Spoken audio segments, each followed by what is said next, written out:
Bueno, me pidieron que sea breve para dar tiempo a las preguntas y porque los tiempos de estas cosas, con tantas charlas una detrás de otra, se abrevian. Y voy a hacer entonces lo más breve posible, voy a hacer solamente el esquema básico de lo que, desde el punto de vista jurídico, es inevitable plantear respecto de los caminos rurales y su financiamiento, más precisamente del régimen tributario creado para su financiamiento. Históricamente, cuando todavía no había tanto automóvil y demás, los arreos se hacían, por supuesto, sin camión, se hacían a pie, y lógicamente había una destrucción de las huellas y de los caminos o calles municipales, y por eso fue que la provincia autorizó a los municipios a extender las guías. En ese momento la guía no tenía el sentido que tiene jurídicamente hoy, que es una constatación de la propiedad mueble en tránsito, sino que era simplemente la posibilidad de que el municipio expidiera esa guía de traslado y cobrara por ella lo suficiente para poder atender los caminos y calles municipales, exclusivamente porque todas las rutas, tierra o no tierra, la mayoría de tierra por supuesto por entonces, fin del siglo XIX, estaban a cargo de la provincia como debe ser y del servicio público vial como debe ser. Ya no vamos a volver a ver esto. Por lo tanto, así fue el sistema de guías.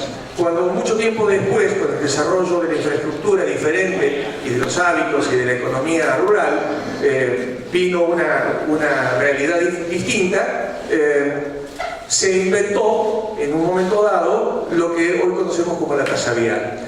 Quiero decirles, antes de dejar el tema de las guías del agua, que era lógico que por entonces las guías se cobraran por cabeza, porque no era lo mismo un rodeo de 50 vacas que un rodeo de 200 vacas con terneros, novillos, lo que fuere. Cada animal, por su peso, por su categoría, rompía más o rompía menos el número total. Por eso es que la guía se extendió originalmente por cabeza para la reparación de calles y caminos rurales tras los arreos. Esto ha desaparecido como cuestión jurídica, y como se ha seguido esta falacia de cobrar la guía por cabeza, no debe cobrarse más la guía por cabeza, no solamente porque lo digo interpretativamente y porque lo dice la doctrina jurídica, sino porque hay una sentencia de hace varios años de la Corte de la Provincia de Buenos Aires que me he cansado, que Arban se ha cansado de difundir, y que evidentemente la provincia no le dice nada a los municipios miran para otro lado. La sentencia estableció que no se pueden cobrar guías diferenciales en función de un mismo servicio prestado. La guía se ha transformado en un simple trámite de mostrador, trámite administrativo, que se puede cobrar por las horas hombre, la luz, el formulario, pero no se puede cobrar por cabeza y no se puede cobrar en forma diferenciada. No se puede cobrar una tasa para animales menores, otras mayores, unos para permiso de marcación, otros para denuncia de nacimiento. Bueno, no se puede. La Corte lo ha dicho en el caso Tapera Arteche contra la Municipalidad de Magdalena. Mi estudio fue el abogado, fuimos abogados de ese caso, así que lo conocemos desde su origen. Planteamos la inconstitucionalidad de las guías diferenciales, no de haciendas en ese caso, sino de los fletes de Conchilla. Era una cantera que tenía fletes de Conchilla y le cobraban, habían copiado la guía de haciendas para eso. Si ningún fuera del partido, dentro del partido, si se le bandía la municipalidad, todas tasas diferenciales. La Corte dijo, esto se acabó, esto es inconstitucional. Un mismo servicio prestado tiene que tener una misma remuneración. Por lo tanto, la guía diferencial murió en las manos de la Corte de la provincia, fallo que asentó jurisprudencia porque la municipalidad no lo llevó a la Corte Nacional, y firme desde hace ya, debe ser 10 años o más, declarando, como digo, inconstitucional las tasas diferenciales. Y como se declara inconstitucional las tasas diferenciales entre sí, también es inconstitucional la tasa diferencial respecto de otros trámites de mostrador. Por lo tanto, las guías hoy, si se quieren, al seguirse extendiendo, deberían costar como cualquier trámite de mostrador y todo igual, y no por cabeza. Es un simple trámite administrativo que la Corte lo ha puesto en su lugar. Los municipios no, y la seguimos pagando. Así que esto como noticia. Volvamos ahora entonces al tema central, que es la tasa vial.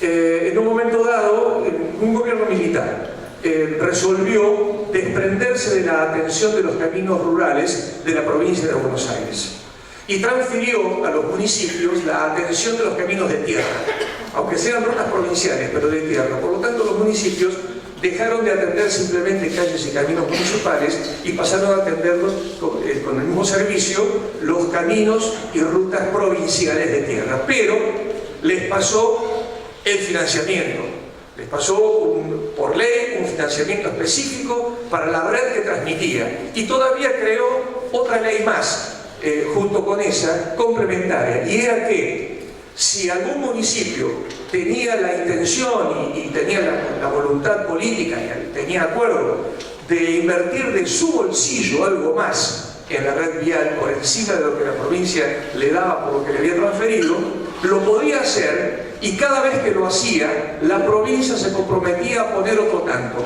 Ponía 50 pesos al municipio, ponía 50 pesos a la provincia. Era una forma de incentivar el mejoramiento de las redes viales, pagándole lo que le transfería y además ofreciéndole ir mano a mano en el excelente, en el mayor y la sobreinversión que se hiciera sobre eso. Este es el origen histórico y jurídico de la tasa vial. ¿Qué nos pasa con la tasa vial? El llamado mantenimiento mejorado de la red vial municipal, vulgarmente tasa vial, presenta algunos problemas insolubles desde el punto de vista jurídico, que empezaron bastante mal y hoy son un espanto desde el punto de vista jurídico. Fueron empeorando en lugar de mejorar. Por de pronto, porque empieza la duda, bueno, es un servicio, sí, ¿qué tipo de servicio es? Es un servicio público. Jurídicamente, los servicios se dividen, los servicios públicos también, se dividen en divisibles o indivisibles. Servicio público indivisible es aquel que el Estado está obligado, él y todos los organismos que lo conformen, están obligados a ponerlos a disposición de toda la ciudadanía, por igual, lo usen o no lo usen, tiene que estar disponible. Y por eso, como puede ser que lo usen o no lo usen, no pone tasas específicas, sino que recauda impuestos generales y de las rentas generales asegura la prestación del servicio. Así es la salud, así es la educación, así es la seguridad y así es la vialidad. Así que arrancamos feo, porque ya hoy estamos pagando en algunos tasa de seguridad, ya hay jurisprudencia en contra de la tasa de seguridad. Estreve contra la municipalidad de Pringles, ya la Corte de la provincia dijo que era inconstitucional la tasa por seguridad de las personas, así que también, así como en Tapera Arteche, la justicia, el máximo tribunal de la provincia ya lo decapitó desde el punto de vista constitucional, y lo mismo sucede con los otros servicios. Y esto pasa el que nos interesa, que es el de la vialidad. La vialidad es un servicio público indiferenciado que tiene que estar a disposición de toda la ciudadanía y debe atenderse, por lo tanto, con las rentas generales. Primer problema: el universo de contribuyentes que se ha circunscrito en el caso de la tasa vial son los propietarios de predios rurales de la provincia de Buenos Aires, en cada jurisdicción. Es decir, que tenemos un servicio general que el Estado está obligado a darle a todos, pero que lo pagan solamente unos pocos. El argumento de que son los más beneficiados porque son los que se conectan es una falacia. Desde el punto de vista jurídico es una falacia. Unos pocos están pagando el servicio de todos. Ahí ya arrancamos feo, otra vez, ¿no? Pisando mal, pisando la banquina con las tasas como las tenemos y cómo han sido creadas. Pero entonces lo que tenemos que pensar es cuál es el análisis jurídico que puede criticar, que puede desnudar la tergiversación que hay hoy de este régimen, y finalmente, que lo voy a decir al final, cuál debiera ser la solución. Ahí viene el punto. La tasa vial, así como está, donde se presupuesta más de lo que se calcula el costo del servicio, donde se recauda más que lo que se ejecuta en cada presupuesto, en cada ejercicio fiscal. que lo pagan unos pocos como si fuera servicio, pero va a rentas generales, porque es de imputación específica, pero se ha acostumbrado la contabilidad fiscal municipal a mandarlo a rentas generales. En el manual de contabilidad del Tribunal de Cuentas para los municipios de la provincia de Buenos Aires, históricamente, son instrucciones precisas solo para los municipios del Tribunal de Cuentas, históricamente, para que los contadores municipales que no tenían experiencia en finanzas públicas aprendieran a hacer la diferencia en los estados contables, en los asientos de lo que era un ingreso y otro, el modelo por antonomasia de fondo de imputación específica es de la tasa vial. ¿Qué significa imputación específica?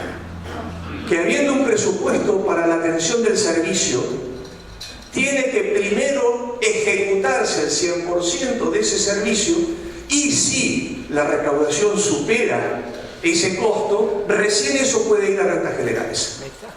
Esto se empezó a modificar empezando por los aspectos parciales.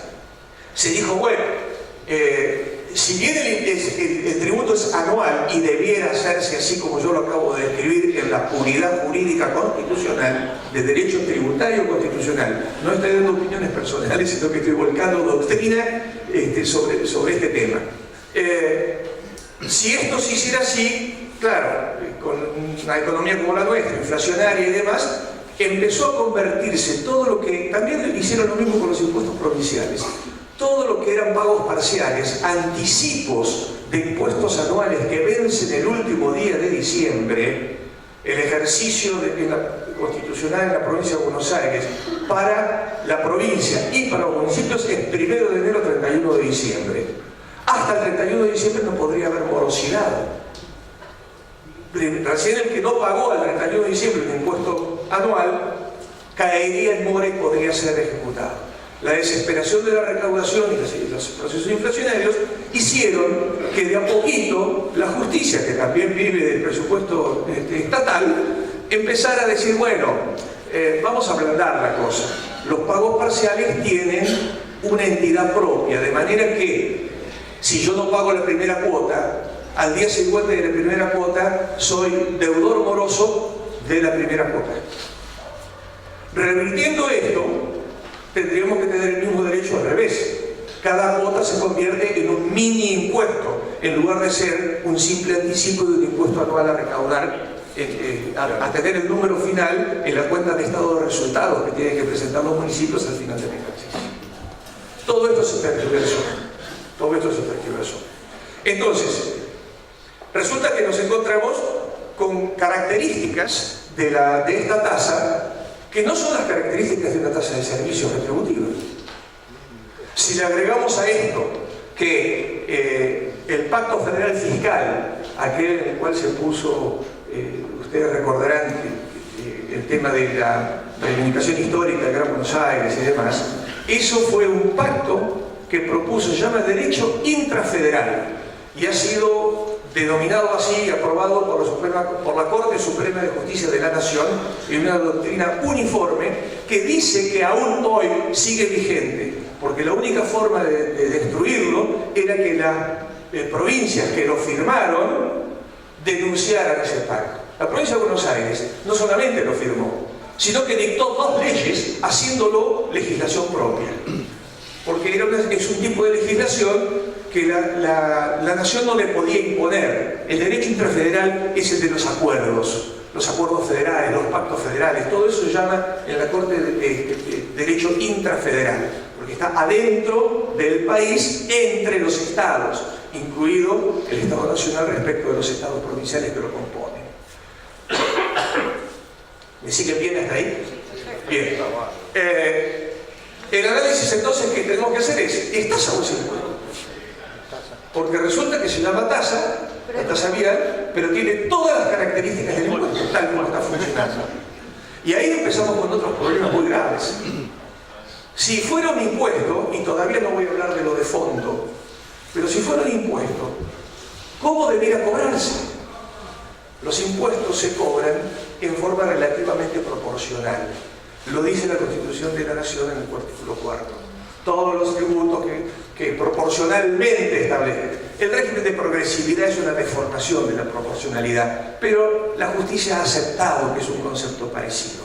Por lo tanto, si el objeto de tributación es la tierra y estamos en esta y aceptamos que es un impuesto, entonces el precio a pagar por hectárea no debiera ser el mismo.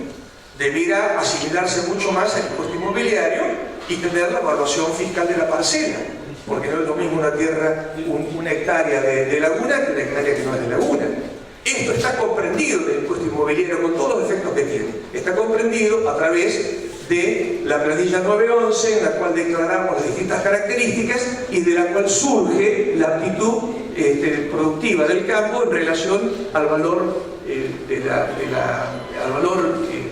la parcela ideal por cuartel. Disculpen. Esto debiera ser así. Si es una tasa, las tasas se cobran primero.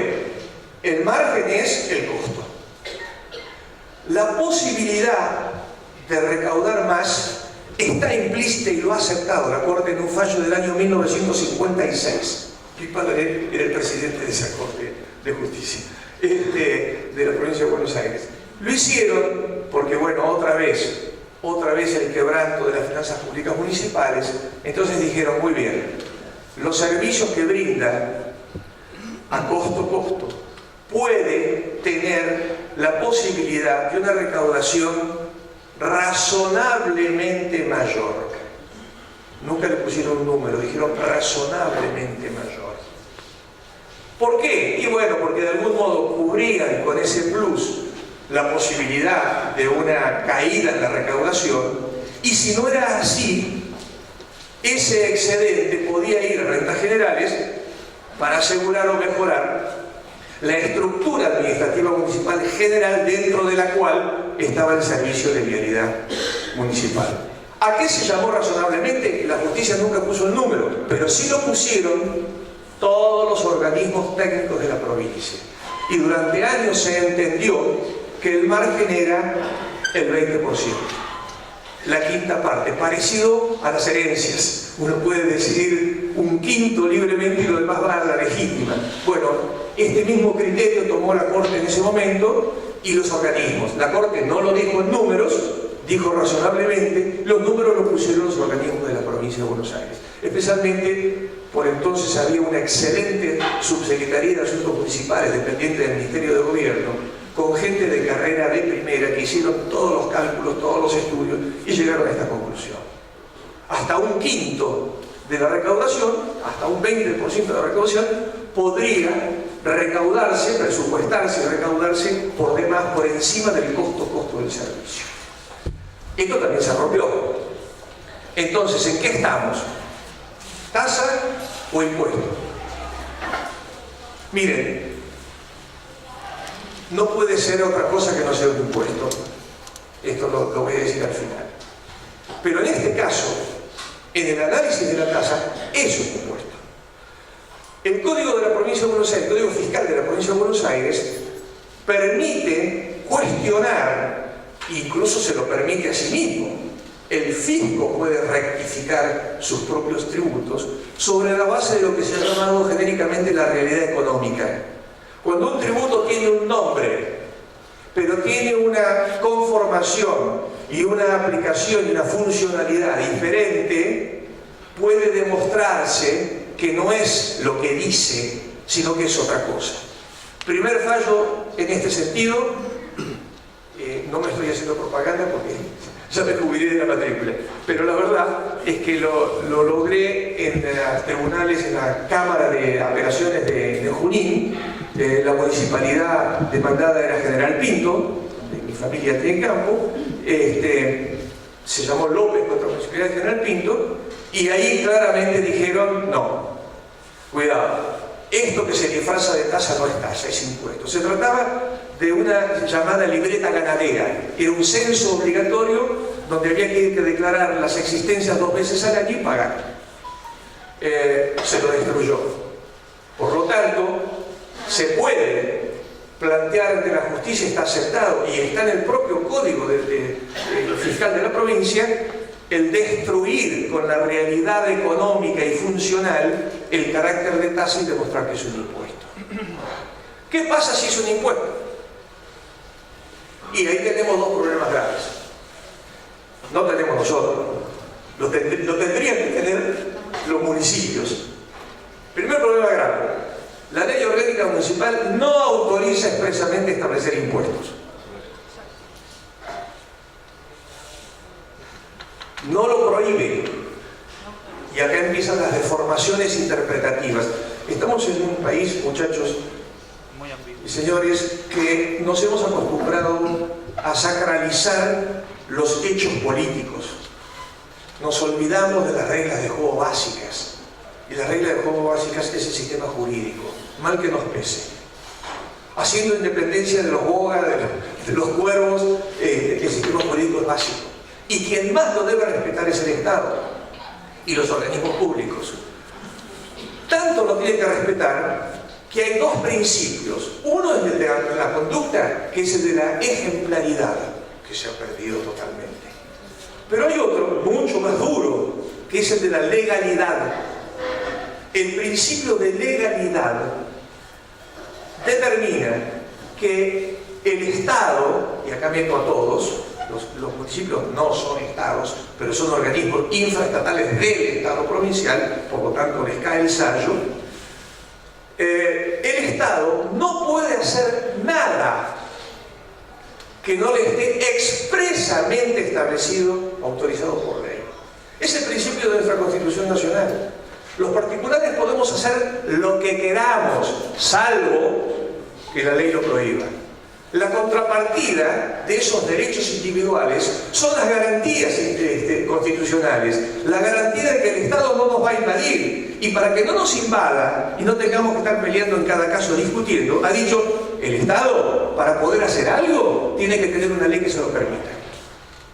Entonces, cuando la ley orgánica de los municipios no autoriza expresamente los impuestos, y ahora les voy a aclarar lo que dice, lógicamente está vedando el principio de legalidad si lo llegan a poner.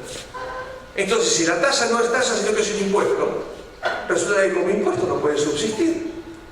La ley orgánica de las municipalidades no tiene uno, sino dos artículos donde aclara, con una técnica legislativa bastante cuestionable, porque no es común. Quiere decir que el legislador tuvo especial interés en enfatizar este concepto para que no se malinterpretara. Dos veces habla de impuestos municipales, pero dice las dos veces: en esta ley la palabra impuesto se utiliza como una denominación genérica de todos los tributos municipales y los nombra: tasas, contribuciones, derechos. Dice, todo eso en esta ley yo la llamo impuestos, pero no son impuestos, ni lo puede hacer. No lo dice una, lo dice dos veces. Por lo tanto, la primera dificultad es que estamos frente a una tasa que no es tasa sino impuesto, y los impuestos no pueden ser puestos por los municipios. No es verdad, es una falacia cuando se dice: no, la ley orgánica habla de impuestos. Sí, pero habla de impuestos en el sentido restringido. Se toma el trabajo de definirlo dos veces para que no haya errores. Es decir, no, en lugar de prohibirlo, acota el sentido, lo cual quiere decir que no lo autoriza. Esto desde el punto de vista de la doctrina tributaria constitucional no es opinión de Mervilá, esto es uniforme. Especialmente de los grandes maestros como el italiano Dino Harach, que se vino huyendo del nazismo y judeo-italiano, y que fue el gran maestro del derecho tributario argentino, autor del primer código fiscal, que fue el de la provincia de Buenos Aires, que era una joya de defensa y de protección del derecho individual frente al fisco, y que hoy está totalmente destruido. También lo han tergiversado. Pero sigamos. Pero tiene un problema mayor todavía. Si es un impuesto, ¿qué clase de impuesto es? Y ahí ya empezamos a meternos en Honduras. Miren, está muy claro que el sector agropecuario, el sector primario, que no tiene ninguna posibilidad de trasladar impuestos, no es formador de precios sino tomador, en ninguna de sus actividades ni de sus productos. y además es capital intensivo. Por lo tanto, lo que le cae siempre en los tributos es el gravamen sobre el capital. Y el capital es lo más difícil de trasladar, mucho más, de forma absolutamente imposible para el propio sector. Déjenme decirle una cosa como productor antes de seguir. La verdad es que el ahogo que estamos teniendo es muy importante, y me refiero al tributario, y tengámoslo en cuenta para las nuevas teorías de los impuestos patrimoniales y demás. Al sector agropecuario, los impuestos directos, y sobre todo sobre su capital, son los peores. Porque al ser capital intensivos y tener una renta porcentual muy baja sobre ese capital, la disponibilidad es menor y todo lo que nos quite el impuesto en este concepto es falta de ahorro para la inversión. Después nos dan créditos subvencionados en los bancos oficiales para hacer cosas que deberíamos hacer con recursos genuinos. Que me den crédito para comprar todo. Yo soy ganadero de cría, me parece bien, yo hago una inversión, traigo a mi capital una inversión mejoradora, pero no tendrían por qué darme crédito para que retenga hembras. Me lo dan, está fenómeno, los agarro, pero no me los tendrían que dar, porque es el resultado natural de un proceso de cría. ¿Qué pasó? Como nos chupan la renta bien impositiva, la banca oficial nos tienta con crédito, lo cual será la paradoja, que pagamos con tanto disonante de nuestro bolsillo y después pagamos intereses con los créditos que nos dan, aunque sean subvencionados. Esto como productor lo digo, no soy ni siquiera economista, pero sigamos con la parte jurídica. Entonces, ¿qué tipo de tributo es? Es un impuesto al patrimonio. Miento, es un impuesto a la tierra. El objeto, porque acá se lo llama base imponible, ¿no? Pero la verdad es que en la tasa vial se ha desarrollado y se ha suscrito de tal manera que la base imponible es lo mismo que el objeto de tributación, que es la tierra. Cuando el objeto de la tributación es la tierra y el responsable del pago no es responsable sino contribuyente, es el propietario, usufructuario o tenedor a título de dueño, la misma descripción del sujeto imponible del impuesto inmobiliario de la provincia de Buenos Aires la tiene la tasa vial. Fíjense ese impuesto, se copia. Bueno, entonces ¿qué es? Un impuesto directo. ¡Ah, caramba! Un impuesto directo. Un consejo deliberante, con todo el respeto, me parece una entidad maravillosa. Bueno, a ver, les voy a hacer una aclaración. Yo soy profesor de Derecho Público Provincial y Municipal, de manera que no soy precisamente un antimunicipalista. Mi cátedra es esto, pero lo que quiero no es un municipio deformado, quiero un municipio dentro de la ley, si no, no sirve. A eso apunto. Muy bien. Un consejo deliberante está ejerciendo una potestad tributaria, escuchen bien, que no puede ejercer porque no la tiene el Poder Legislativo Nacional. El Congreso de la Nación no puede establecer impuestos directos, porque cuando se forma la nación, las provincias se aunan, se concentran y forman un régimen, una república federal en lugar de confederacional, sobre todo del 53 para acá, a partir del 60, en el 53 todavía el régimen era confederacional, aunque la constitución era la misma. Lo que hacen es, en materia tributaria, en muchas materias, cederle la potestad a la nación. Los institutos jurídicos básicos, los códigos civil, comercial, todo eso, la nación, las provincias no pueden meterse con esas materias porque cedieron la potestad. Y se reservaron otras. Algunas son compartidas, muchas tienen que ver con nosotros y también tienen que ver con los municipios. La sanidad animal y vegetal son potestades compartidas entre nación y provincia. Las compartidas entre nación y provincia no pueden ser delegadas a organismos inferiores. Todos los problemas que estamos teniendo con los municipios sobre el tema de fumigaciones, de aplicación de agroquímicos, los problemas que hay en materia de minería, canteril, todos esos problemas son problemas que el municipio no tiene arte ni parte. Y sin embargo, dicta de ordenanzas regulatorias, reglamentarias y cobra impuestos. Pero sigamos con la tasa vial. Por eso tenemos que corregir en los institutos de base. Yo sé que no vamos a salir de acá, que esto parece una teoría, pero señores, si no empezamos otra vez a meter en caja dentro de la ley, nada menos que al Estado, empecemos... No, por favor. No estoy haciendo un discurso político. Cuidado con esto. Entonces, volvamos a la tasa vial. ¿Qué es? Es un impuesto directo. El artículo 75, inciso 2 de la Constitución Nacional, que está desde su origen, las provincias dicen, en ese artículo de la Constitución Nacional, el Estado Nacional, la legislatura nacional, podrá establecer impuestos indirectos solamente.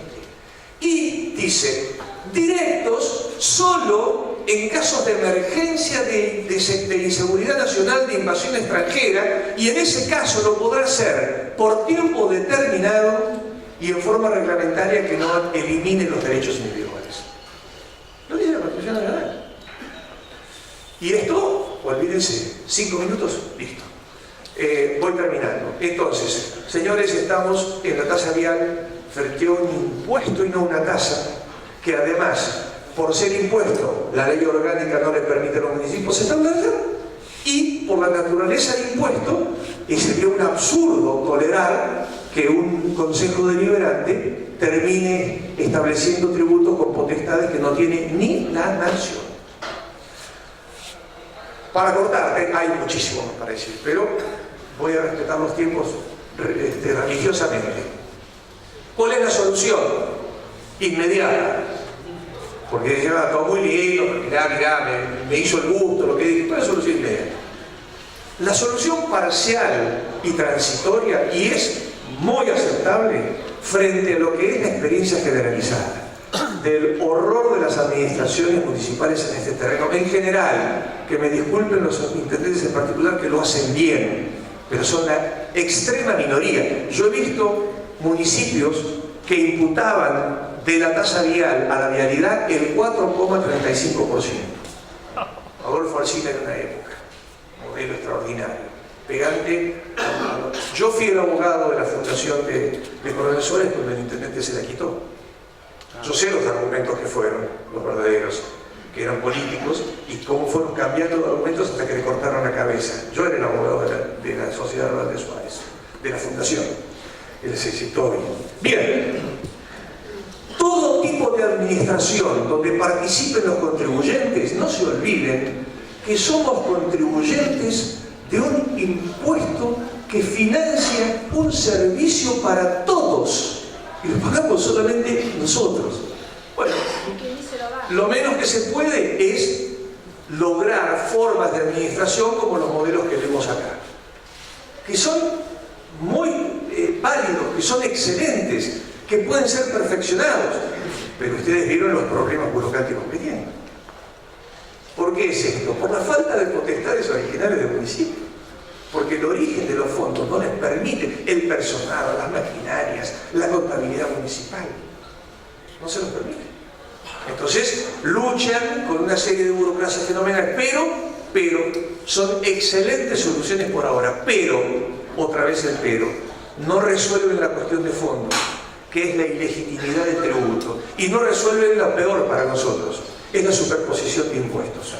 En la misma jurisdicción sobre el mismo objeto, en un organismo que pertenece a la provincia, porque los municipios, muchachos, acá se ha dicho, yo lamento lo que piensan algunos funcionarios públicos, acá se ha dicho que los municipios son autónomos. No es verdad, es una falacia.